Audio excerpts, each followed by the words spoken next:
This is CBC Nova Scotia News. Guns, grass, and broken trust. Budledeck First Nation speaks out after traumatizing cannabis raid. Prescribing produce. A new Glasgow clinic is handing out free veggies to treat food insecurity.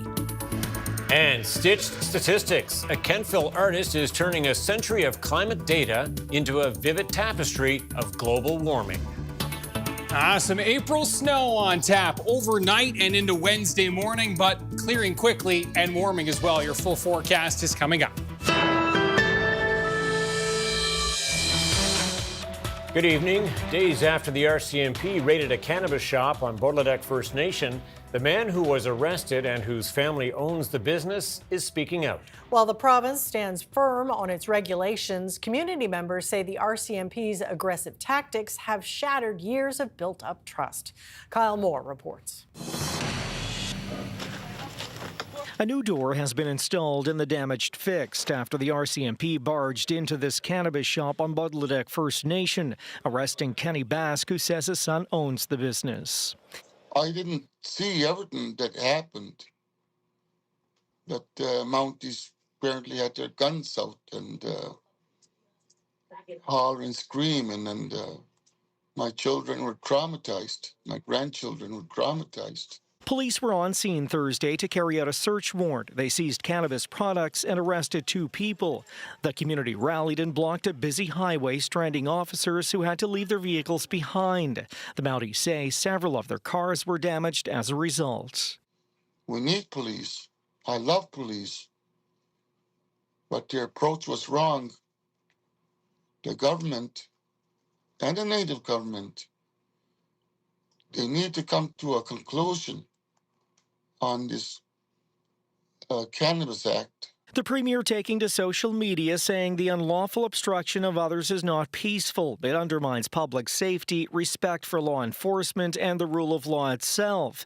He went on to say the raids are not about generating revenue for government. He says, to be clear, government supports regulated dispensaries in First Nations communities where profits go into programs and supports that benefit the whole community, not just a handful of individuals operating outside the law. The problem is when it's unregulated and you don't know where the supply is coming from, you have no idea what's in it. Nova Scotia's Justice Minister saying today the province is willing to meet with representatives from First Nations communities. We're open. We will discuss anything.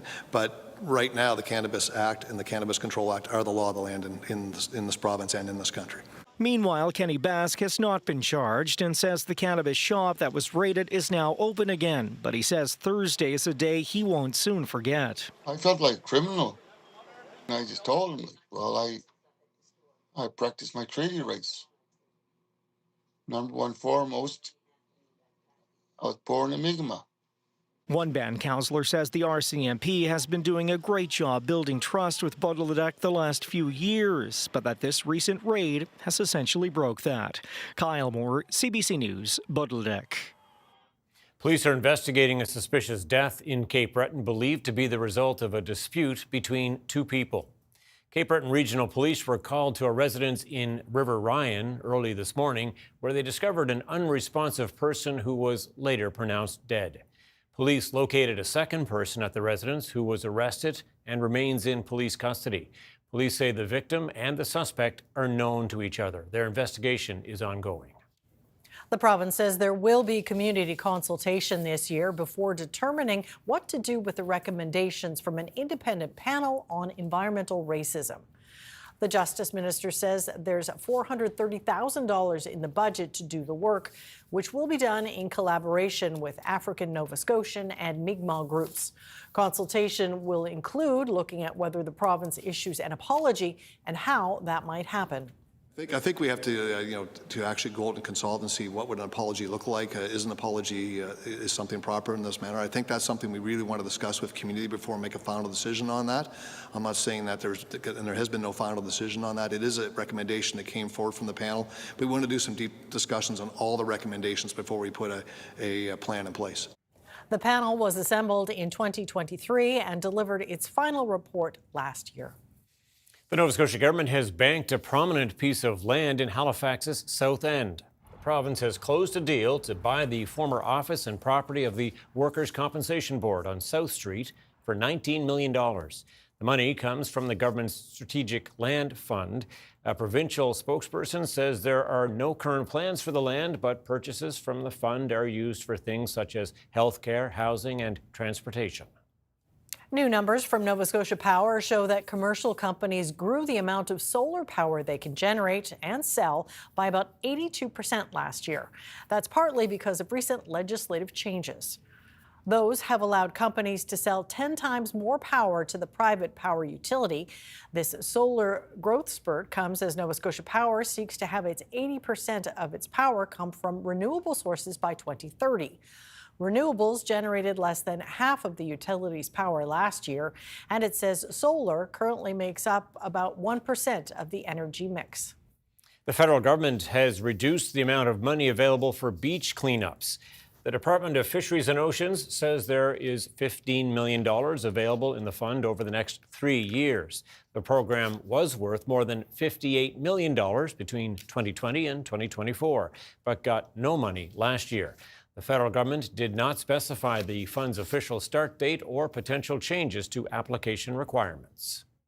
Most people go to their health clinic to get medicine or tests, but in New Glasgow, the Highland Health Centre is also offering patients some vegetables. It's a pilot program pushing the idea that prevention is also a cure. Carolyn Ray has that story. In this new health centre in New Glasgow, patients are sent home with more than just prescriptions. The staff are handing out vegetables, an effort to tackle the growing problem of food insecurity. They're shocked almost sometimes that they receive free product. The greens come from here, a new hydroponic farm at Summer Street. It's a nonprofit that employs those who have diverse abilities. When Brittany Curry heard they were growing food for the food bank, she asked if they would partner with the health clinic as well. They quickly agreed to a 12-week pilot. Every week, Curry picks up freshly harvested greens ready to hand out to patients at the clinic. Food is medicine, right? So this is a really special opportunity to help those who can take more control over their own health through food. The team focuses on families with kids under 24. Statistics show they're the most at risk of food insecurity in the province. You might be able to afford groceries, but can you afford all these healthy groceries like spinach and bok choy and spring mix and stuff? Like those are all pretty costly at the grocery store. You know, when we look at bone and teeth density, we also know in Nova Scotia that children's teeth decay is one of the leading causes for chronic diseases within children. So offering something healthy is my dream. The patients are also sent home with recipes from the clinic's dietitian, giving them tips on how to use them in creative ways and making them an everyday part of their diet. So we have return patients that actually don't even have appointments, and they'll continue to come back every week just to pick up our greens. The team is tracking every bag, hoping to gather enough data to show it's making a difference. So far, they've given veggies to more than 40 families, over 170 people. They say patients are telling them this is a program worth keeping and perhaps even expanding to other clinics in the province. Carolyn Ray, CBC News, New Glasgow.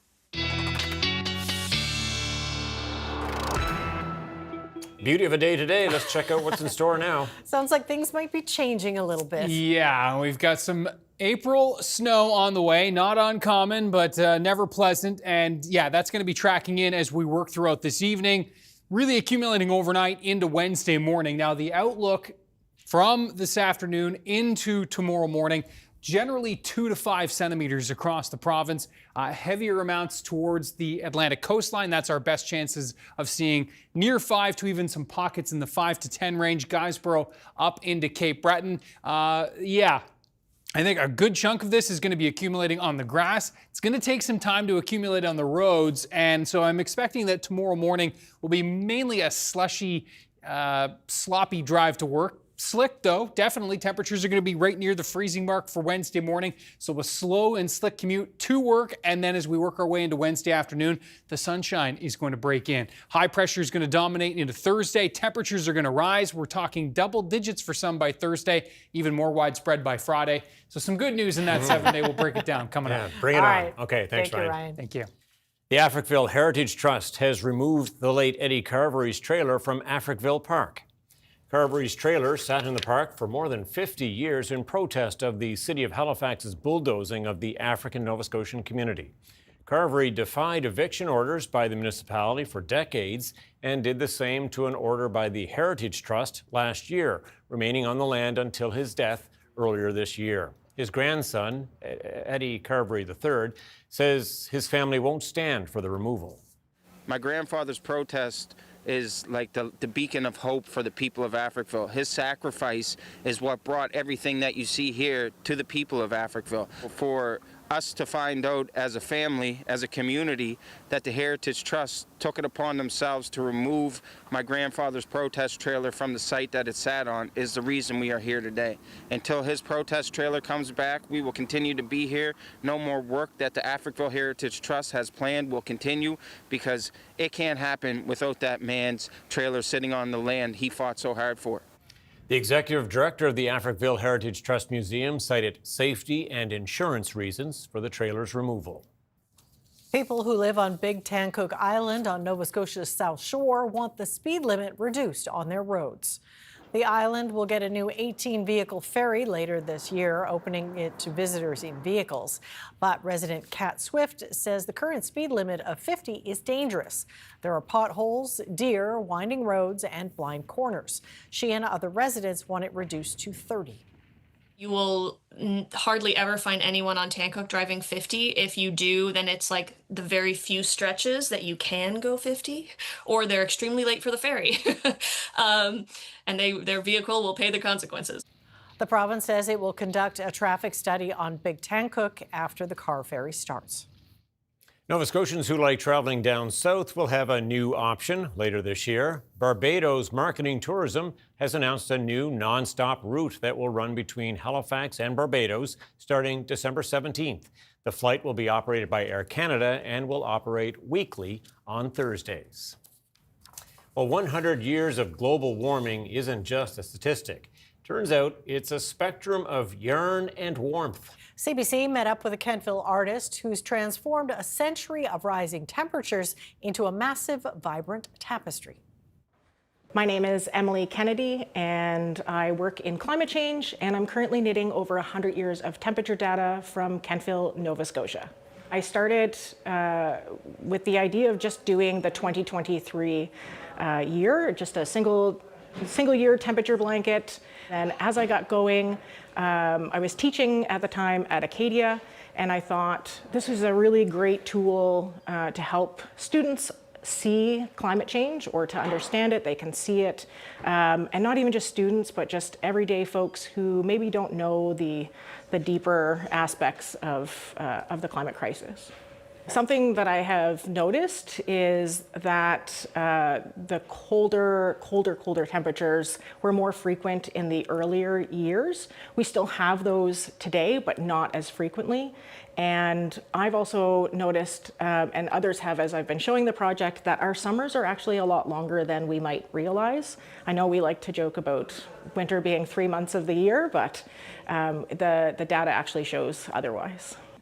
I've been documenting the journey on social media. Overall, the reception to the project has been really positive. It's easier for people to recognize the patterns or to see how temperatures change, more so than looking at numbers, which can be really overwhelming. And part of that, the overwhelm or the fear that comes from climate change is just seeing raw data, whereas this makes it a little more tangible. You know, you can actually touch the blankets, you can look at them, you can see how there are changes, and that takes away some of that overwhelm. My hope is that the public can recognize that there is climate change. It is a real thing. But by looking at the data and understanding it, that we are inspired maybe to start your own project or your own art project, or to do something that addresses the climate crisis in our own local areas.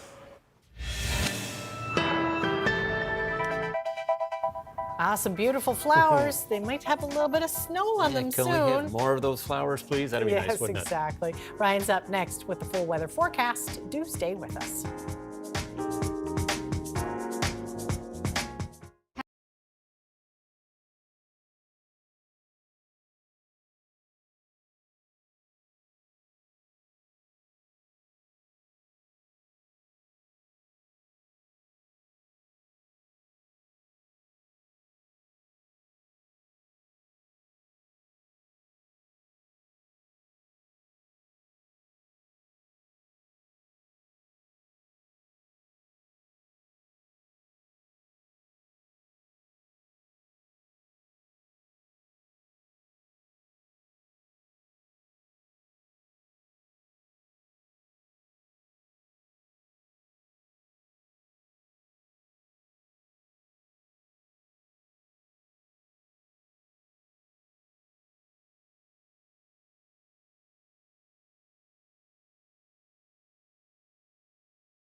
Oh, the picture of the flowers before the break offering such hope, don't you think? I was feeling so bad for them because there might be in for a bit of a surprise. Yeah, that's right. But this is 2 step forward, 1 step back season, right? And 1 step back tonight, no question. But we are taking maybe 2, even 3 steps forward this week because it's all relative and the bar is so low from the past few weeks. That's true. Yeah, and you know, I did some digging today. How much snow do we typically see in the month of April? So climatologically speaking, so that's when we take those 30-year chunks. This is how much we typically see. This is from 1991 to 2020. The average was about 17 centimeters at the Halifax airport, 10 centimeters in Yarmouth, 13 centimeters in Greenwood. So we do typically see snow in April. Never welcome, but it's not uncommon. Now, the one thing that is going to be a factor with this system, much like it was last time around, if you remember, we had sun all day. We had mid-single digit temperatures. These were afternoon highs today. And so I do think it's going to take some time for that snow to start accumulating on the surfaces, on the roads, all that energy and sunlight, that energy from the sunlight has been absorbed into those surfaces, so it's going to take time to cool down. We are already starting to cool down right now. These are our current temps, and you can see in the southwest, it's down to the freezing mark, and this is a live shot right now of Baccaro. And yeah, you can see it's snowing there for sure, not sticking on even the grass at this point. So yeah, it's going to take some time. It's going to take some time to start accumulating. The radar picking up some flurries, maybe even pushing as far north as Lunenburg County right now. This will all spread in through this evening thanks to this low. That's going to be tracking to our south tonight, and this is the next low that's going to be working its way in as we move into the next couple days, but it's going to be tracking well to the north and will be into the warm sector of that one. Tonight, temperatures right near the freezing mark, northerly winds 20 to 40, and as I said, a widespread 2 to 5 centimeters of accumulation, and the best chance of seeing near 5 appears to be along the Atlantic coastline, 5 to maybe 10 centimeter pockets along the eastern shore into Guysborough, and for you folks in Cape Breton. There's the picture by 6 a.m. So the eastern half of the mainland and Cape Breton still hanging on to some of those outer bands of snow and flurries will have already cleared for the west. And then by 9 a.m., done for most of the mainland. Some lingering flurries for you folks in Cape Breton, but we're done by lunchtime and looking at some sunshine breaking through into the afternoon. This is the latest Canadian model run, and it's actually continuing to track a little bit further south with each run. Still looking at kind of a widespread 2 to 5, but these pockets of 5 to 10 appear to be dropping with each and every run. I do still think the best chance here is towards the eastern shore and into Guysborough County. We are looking at, either way, drive over its season at its finest. We are looking at northerly winds tomorrow, 20 gusting 40 to 50 for you folks in Cape Breton, near the freezing mark for Inverness. Will be mildest in through Richmond County, and also the South Shore should warm up to around 4 degrees. Places like Sherbrooke, 5 from Sheet Harbour to Halifax, 2 to 4 degrees across the Northumberland Shore up in Amherst, around Cobequid Bay, 4 degrees. 3 to 5 in through the valley tomorrow, and some 5, 6s, maybe even 7 degrees down towards Shelburne County for tomorrow. Thursday, winds shift back to southerly. Temperatures ranging between 6 and 10 degrees. This is what we're talking about. These are the types of days that we need a little more frequently now, and they are going to come as we look at the area of high pressure, yes, moving off to the east, but the winds becoming southwesterly on Friday, frontal boundary well to the north. I do think we'll see some increasing clouds on Friday, but temperatures looking quite lovely indeed. And then this front will come through and will bring a pretty good chance for some showers throughout the day on Saturday under pretty cloudy skies. We drop a little bit into Sunday morning, but recover, I think, back into the high single digits on Sunday. That's going to be the pick of the weekend with a mix of sun and cloud. Showers back on tap for Monday, and it does look like that system will basically carry through right into Tuesday as well. So you see our overnight low doesn't really drop, and Tuesday's potential right now appears to be low to mid-teens, which would be nice as well, even with the showers. Nice change, yes. Nice to see more yellow on the board there, too. Absolutely, really for sure. Okay, thanks, Thank you, Ryan. Thanks, guys. Well, Nova Scotia Power is preparing to raise rates this year and next. CBC News asked TikTok users what they'd like to know about rate hikes and why the Energy Board approved them. The CBC's Taryn Grant has the answers to the most common questions. The price of electricity in Nova Scotia is going up this year and next. You had questions about why, so let's start with this one. It seems like rates are always going up. Why do they have to rise again? Well, there are multiple mechanisms available to Nova Scotia Power for raising rates. The matter you've been hearing about lately is called the general rate application. It's the big picture of the company's operations and how much money it needs to cover costs and make a profit. These can happen as often as every 2 years, but they don't have to. The utility sometimes waits longer in between general rate applications. But in between those, there are other levers the company can pull to adjust rates if their expenses change. For example, if fuel costs rise. So the bottom line is there's no definitive schedule for rate increases. The company applies when it says it needs to. Why did the board approve these rate increases, and why didn't the government stop it? I think the subtext to these questions is that the cost of living just keeps going up. Property taxes, water rates, fuel, groceries. The Energy Board can't factor those in. The board gets its authority from provincial legislation, which says the utility has to prove rates are just and reasonable. The Energy Board did say no to some of the costs that Nova Scotia Power wanted to charge customers, and that's why the residential rate increases are going to be slightly less than what Nova Scotia Power wanted. But the board says it cannot deny an application solely based on affordability. As with all legislation, it's open for interpretation, and the Premier says the board should have denied more of the company's requests. He could change the legislation to give the board broader powers or limit what Nova Scotia Power can ask for, but he's indicated he's not interested in that approach. He's done it before, and it sort of backfired. The company's credit rating was downgraded, which has put it in a precarious financial situation. So, according to the board's interpretation of the law, it had to approve rate increases. And according to the Premier, intervening directly would be too heavy-handed. Why is Nova Scotia Power allowed to raise rates even though it fails to meet performance standards and unintentionally leaked customer information to cybercriminals last year? This is a sore spot for a lot of people. The company has failed to meet some of its performance standards every year for almost a decade. And last year, a cyber attack wreaked havoc on its systems, and hundreds of thousands of customers' personal information was released on the dark web.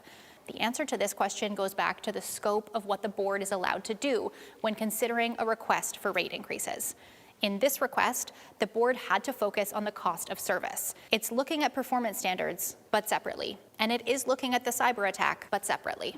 Does anyone who sits on the board have shares in Nova Scotia Power? Nova Scotia Power's parent company, Emera, is publicly traded, but the Energy Board's conflict of interest policy says board members cannot hold shares or other financial interest in any regulated utility. If they bought shares before joining the board, they have to get rid of them. Board members are not required to publicly disclose their financial holdings, but these rules are law, and board members have to sign a declaration each year saying they don't hold any prohibited investment. Why don't we make Nova Scotia Power public again? We've seen this question and comment a lot, and here's what we know. The Premier is not entertaining this. The Liberals are not pushing for it, and the NDP, who say the possibility should be reviewed, have not said definitively that it should be bought. Even if there were political will, it would be hard to make this happen. The province is in a big financial hole, and it would cost a lot of money to buy this company. This year, its capital expenditures are forecast at more than $700 million. Plus, there's no guarantee that public ownership would make power any more affordable.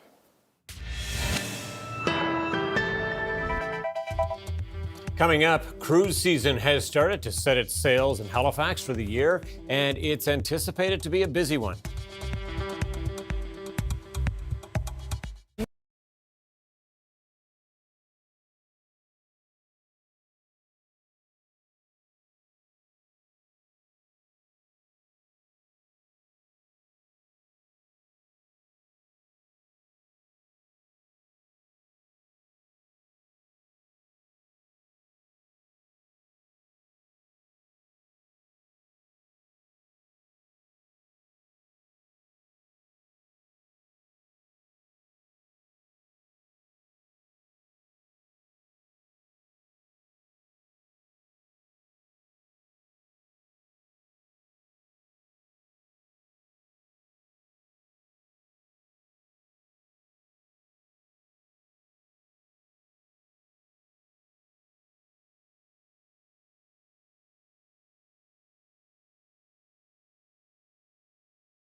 Cruise ship season is underway at the Port of Halifax, and it is shaping up to be a strong one. For more on this, we're joined by Robin Stewart, manager of cruise development with the port. So, big ship right behind us, first one of the season. Tell us a bit about it. Sure, it's the Viking Polaris, operated by Viking Cruises. It's actually on part of a world tour right now, but they did stop in New York and reload some passengers, and they're going to be going up all the way through Sydney as well as up to Montreal. And they've got a bit of time in the city. Tell me about that. Yeah, they're staying actually overnight tonight, which is great. So they arrived early this morning and they'll be departing tomorrow afternoon. So we're looking forward to people going out and enjoying the city this evening. We actually have a little giveaway on board to celebrate the first arrival, and we have 2 passengers and 2 crew that'll be going out into the city. We've partnered with Five Fishermen Restaurant and Neptune Theatre, and they're going to go see Come From Away. Well, fun. Who else is coming? What are the other ships and what's new? I think we are close to almost 30 cruise lines that'll be coming here this season, but what we're really excited about is a couple new home ports, which will be Philadelphia as well as Norfolk, Virginia, connecting passengers with the Canada-New England itinerary. And then we're also looking at new itineraries that include Halifax on our Bermuda run. So both Boston and Philadelphia will be sending weekly ships here throughout the summer, and that'll call Halifax and then head to Bermuda. Now, the size of the ships, do you have some great big ones or some smaller ones? What are you expecting? Range. We have a wide range this year, actually. We'll be having ships that range from a couple 200 passengers right up through to about 4,500, so which is great. And the facilities will be busy, and the whole waterfront will be busy on those days. So. And how many passengers do you expect to be here from start of the season to the end? We're looking at approximately about 363,000 passengers that should be calling from now right through until November 5th, and 189 calls with that. And talk to me about the economic impact having all these visitors has on the city and surrounding areas. So the economic impact, their CLIA, which stands for Cruise Lines International Association, they did a report back in 2023, and it reported that it was over $200 million into the economy for Nova Scotia and over 1,000 jobs. So, which is great, and it also gives an opportunity to extend our tourism season from finishing up usually sometimes in August, and with the cruise season, it extends it right up through until the end of October. What kind of change do you see in the city? Of course, the weather improves as the season goes on, but when the visitors are here, what's the vibe like? The waterfront's bustling. It's amazing walking down the waterfront and hearing all the different languages, seeing the restaurants, attractions, the shops all busy with cruise passengers. We're noticing some of the cruise passengers as well. They travel outside of the city core, which they're heading to either Peggy's Cove, Lunenburg, the Valley. So it really brings a lot of the cruise passengers outside to the whole region, really. So, is there one ship that's sort of going to be extra dazzling on the waterfront this season? We always love the Queen Mary. Queen Mary is coming twice this year, but what we're excited about is that it's actually coming in July. That one also is staying overnight, and that's during Jazz Fest. So it'll be a nice backdrop to the whole festivities on the waterfront. And when does the season get really busy? We're a little bit busier in the summertime now with the Bermuda itineraries that'll be coming up this year, but the fall is typically still our heaviest season. And why is that? Those fall colors, we show very nicely at that time, but we're actively promoting the spring and summer because we know as locals that we're just an absolutely beautiful place to come visit in the summertime, and we think it would be really great for cruise passengers too as well. And when does the season wrap? November 5th is our last ship of this year. All right. Well, you'll be very busy, and thanks for taking some time to chat with us. Absolutely. Thank you for coming. Coming up, Donald Trump says a whole civilization will die tonight as Iran's deadline to reopen the Strait of Hormuz looms. And the price of jet fuel continues to soar, prompting airlines to increase costs.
Welcome back. It was an unprecedented threat, and the entire world is watching to see if it's acted upon. Donald Trump has warned Iran that its very existence is at risk if it doesn't open the Strait of Hormuz. And while there are reports that the U.S. president could be reviewing a proposal for a 2-week ceasefire, the clock is ticking down on Trump's deadline for action. Katie Nicholson has those details. As intermediaries work behind the scenes to end the conflict, Donald Trump started the day with an escalatory and apocalyptic social media post. A whole civilization will die tonight, never to be brought back again. I don't want that to happen, but it probably will. Those words have drawn condemnation within the U.S. and around the world, including from the Vatican. Questo veramente non è accettabile. Pope Leo called the threat truly unacceptable. In a release, House Democrats said Donald Trump is completely unhinged and urged members to return to Washington for a vote to end this reckless war of choice. Iran, too, has escalated its rhetoric. The Revolutionary Guard warned if Trump acts on his threats, it would deprive the U.S. and its allies of the region's oil and gas for years and will take immediate and proportionate action across the Gulf region. While Iran's president claimed more than 14 million Iranians are willing to die to defend their country. There has also been fierce criticism from politicians, international bodies, and law experts, and even retired military leaders that if the U.S. targets civilian infrastructure, it could be viewed as a war crime, and that could have lasting repercussions for the U.S. It would be the commitment of a great war crime, and I'm old enough to remember the Nuremberg trials and how we've held the Germans accountable after what the atrocities they committed during World War II. And I'd hate to think, 5-10 years from now, we'd be doing the same kind of thing with American soldiers and leaders. Trump has repeatedly said he isn't concerned about being accused of war crimes. He was asked again about it on Monday. Are you concerned that your threat to bomb power plants and bridges amount to war crimes? No, not at all. No, I'm not. I hope I don't have to do it. But again, I just said 47 years they've been negotiating with these people. They're great negotiators, and because they're not going to have a nuclear weapon. Today, some Iranians formed human chains around potential infrastructure targets, like power plants, in defiance of the U.S. threat, state media reported. Tonight's deadline isn't the first the U.S. president has set for Iran. Others have come and gone over the last several weeks, but those deadlines weren't preceded by such threatening, escalatory language. Katie Nicholson, CBC News, Washington. The Prime Minister was asked about Donald Trump's threat that a whole civilization would die if Iran doesn't reopen the Strait of Hormuz by 8 p.m. Eastern Time. Mark Carney didn't criticize the U.S. president directly, but he did join a chorus of international voices calling for restraint. Canada expects all parties in this conflict, in any conflict, to respect international laws, the rules of engagement, and that means not targeting certainly civilians or civilian infrastructure. And we urge all parties in this war to follow those responsibilities. It's a point we've made publicly and privately. The United Nations says a grim new toll has been reached. In Lebanon, more than 1 million people have now been forced from their homes due to the conflict in the Middle East. Children are disproportionately affected, making up around 1/3 of the displaced people, with tens of thousands already living in shelters under increasingly fragile conditions. Health officials are worried about the spread of infectious diseases such as measles, hepatitis, cholera, and dysentery. The death toll is rising, too. The UN says Israel's offensive against Iranian-backed Hezbollah forces in Lebanon has now killed almost 1,500 people, including at least 129 children. Jet fuel prices are soaring, pushing airlines to add new fees, along with warnings of potential cancellations. Aaron Collins reports.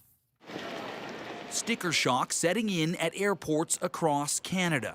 I understand, but it's going to make it really difficult for a lot of people to travel. With ticket prices rising in tandem with the cost of jet fuel, WestJet, Air Canada, Porter, and Air Transat all charging fuel surcharges or extra fees on some bookings too. Moves receiving mixed reviews from Canadian passengers. There's ways that they can find opportunities not to pass that on to Canadians who are already feeling pretty squeezed from every direction. That would be great. They plan for prices in a context of a certain fuel price, and when the world changes, they have to change with it. Those charges a way for Canadian airlines to shore up their bottom lines.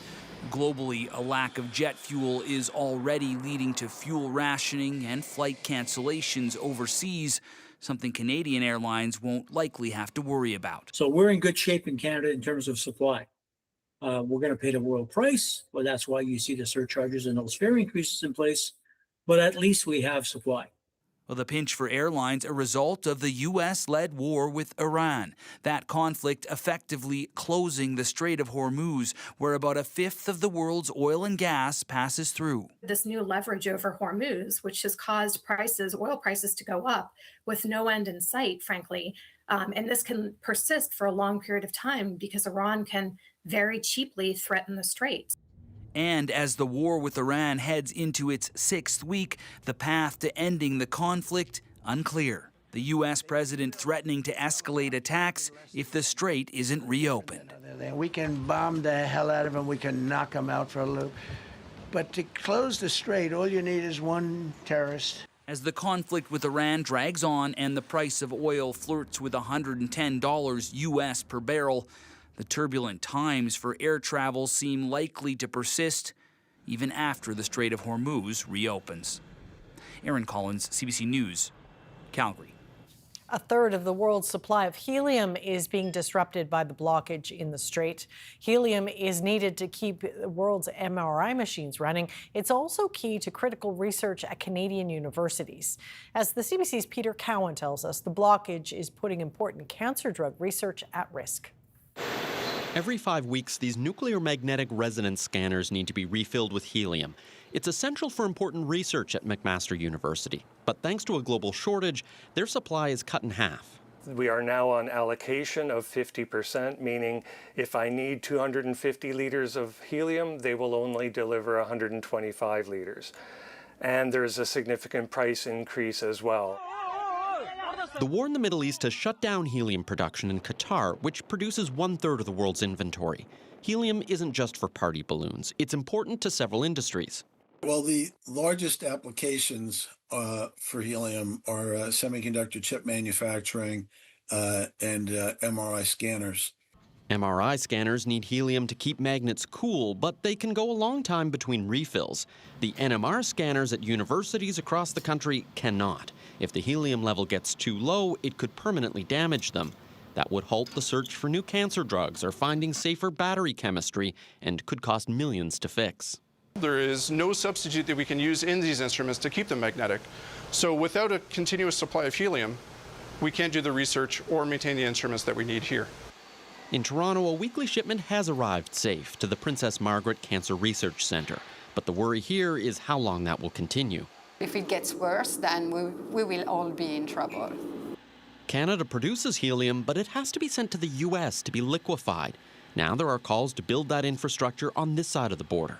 We would not be depending on other countries. We would be self-sufficient. We would be completely independent. Producers say the volume of Canadian helium hasn't justified the investment. We have helium flowing down this 2-inch copper line. For now, some facilities are building helium collection systems. By recycling 80% of the helium that escapes, they hope to keep their machines running even through a global crisis. Peter Cowan, CBC News, St. John's. A Vancouver-based mining company says that 9 of 10 workers kidnapped in Mexico are dead. Vishla Silver confirmed the deaths and says that 1 worker remains missing. The workers were abducted in the Mexican state of Sinaloa in late January. Families of the kidnapped miners held a demonstration in February. None of the miners were Canadian nationals. Mexican authorities have linked the kidnappings and deaths to the country's drug war. U.S. Vice President J.D. Vance visited Budapest Tuesday on a mission to support Hungarian Prime Minister Viktor Orban's bid for re-election. It is the latest example of Donald Trump's efforts to prop up like-minded right-wing leaders. But Orban is trailing in the polls ahead of Sunday's election in a vote that could end his 16 years in power. Crystal Gamansing has the latest. J.D. Vance, the U.S. Vice President, is in Hungary, there partly to help the man he describes as a statesman rally support for his re-election. Thank you very much for being so kind to visit us. The two-day visit comes as Prime Minister Viktor Orban faces his biggest political challenge in more than a decade. He's trailing the opposition leader, Peter Magyar, by double digits in the polls. At a rally last month, Magyar told the crowd the government has betrayed Hungarian and European interests, adding that Orban wants a kind of Russian puppet state. Orban's a proponent of Russian President Vladimir Putin and U.S. President Donald Trump, and is often seen as a thorn in the side of the European Union, opposing the group's migration policies, support measures for Ukraine, and advocating far-right causes. In a joint press conference, Vance accused the EU of interfering in the election. Now, I don't expect, of course, the people of Hungary to listen to the Vice President of the United States. That's not primarily why I'm here. But I did want to send a signal to everybody, particularly the bureaucrats in Brussels who have done everything that they can to hold down the people of Hungary because they don't like the leader who has actually stood up for the people of Hungary. And I think it's important to say that. Voters head to the polls in Hungary on Sunday. Crystal Gamansing, CBC News, London. Prime Minister Mark Carney unveiled new details on Tuesday to address Canada's infrastructure issues. The federal government plans to spend $51 billion over the next decade to help repair and build roads, bridges, buildings, and homes. Spending first announced in the 2025 Liberal budget last fall. But as Marina von Stackelberg reports, some say far more investment is needed.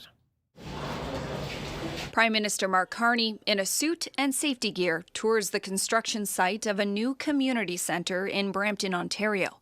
This is one of several infrastructure projects Ottawa has picked to help pay for. The government will announce a dozen projects worth $300 million in federal funding this week, from new sports and recreation centres to new water treatment plants and reservoirs that provides the necessary infrastructure to enable new home building. The federal government has also earmarked money for another community centre in Vancouver.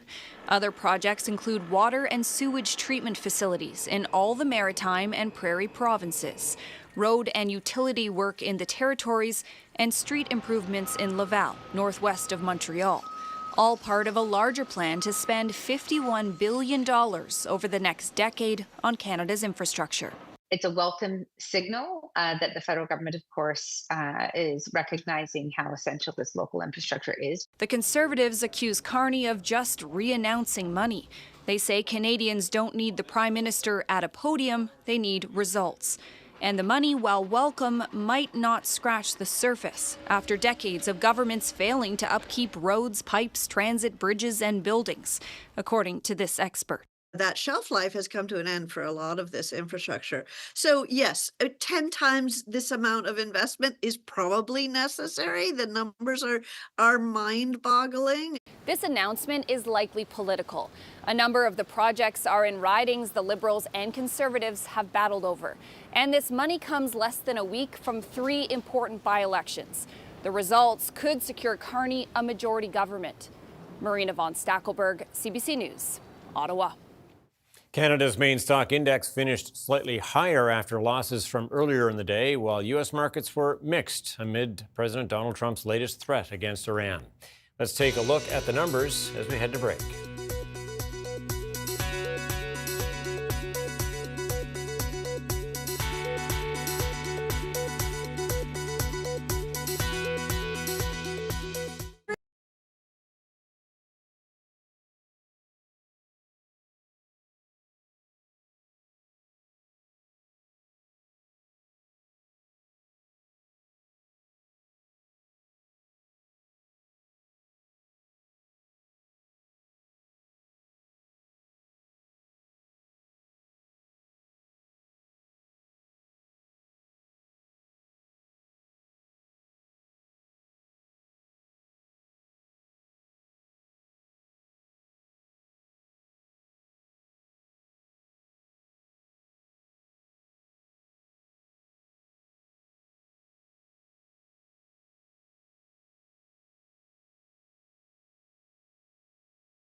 All right, we had images of spring flowers earlier in the program. I wonder what's coming up next. Yeah, what do you like to call it? The cha-cha too? Like what's go forward, go back, That's go right. forward, go back. One step, two step. This spring has been a little like that, no question. No, just warm up and we're there. That's probably a good thing, Yeah, right? I would think. All things moderation. That's some hard spin, but okay. Yeah, we're trying. We're trying. Have a look at our viewer picture of the day. Indeed, we're going to go to a beautiful sign of spring that we all love to see. Yeah, more flowers. More flowers, Beautiful. crocuses. We need the color. In Lance, thanks to Amanda for sharing this. Ryan's picks at cbc.ca. And now we'll go back to our webcam view. Still more like it, this isn't it? is Baccaro, and indeed still snowing there. Yeah. Looks like perhaps mixing a little bit there, and that's what we will see this evening is that kind of mix of flurries and showers, and then eventually over to snow. I do think this model still kind of has the best idea in terms of a widespread 2 to 5 centimeters in those pockets that are in the 5 to 10 range. That looks most likely, based on what I'm seeing, across the eastern shore into Guysborough and, say, Richmond County. But this system is going to clear out, and we're going to be seeing sunshine breaking through into the afternoon. Temperatures popping nicely into the 2 to 5 degree range. Those northerly winds, even 6 down toward the south shore tomorrow. I wouldn't be surprised even if we see some 7s down in Shelburne County with that kind of a setup and the sun breaking in. Definitely some 7s on the board on Thursday, even 8, 9, and 10 degrees possible. So looking quite lovely for this time of year. Here's how it times out. So there's the system coming through. Note the clear out pretty quickly Wednesday morning. I still think we're early in the commute, 5, 6 a.m. Still looking at some snow and lingering flurries for the metro area. But those very busy corridors of the 101, the 102, the 103 should be snow-free by, say, 8, 9 a.m. The 104 continues to be snowy until mid to late morning, and then Cape Breton, you folks clearing by the time we get to midday. And then that area of high pressure comes in and will warm us up quite nicely. As we said, Thursday 6 to 10, Friday 8 to 12, and not looking too bad into the weekend. Yeah, not too bad at all. Absolutely. Okay, thanks, Ryan. Well, officials in Bolivia are stepping up efforts to preserve one of the world's most significant dinosaur track sites. The fossil bed located in the southern part of the country has more than 12,000 footprints from several dinosaur species. The steeply inclined wall is more than 1.5 kilometers long and up to 120 meters high.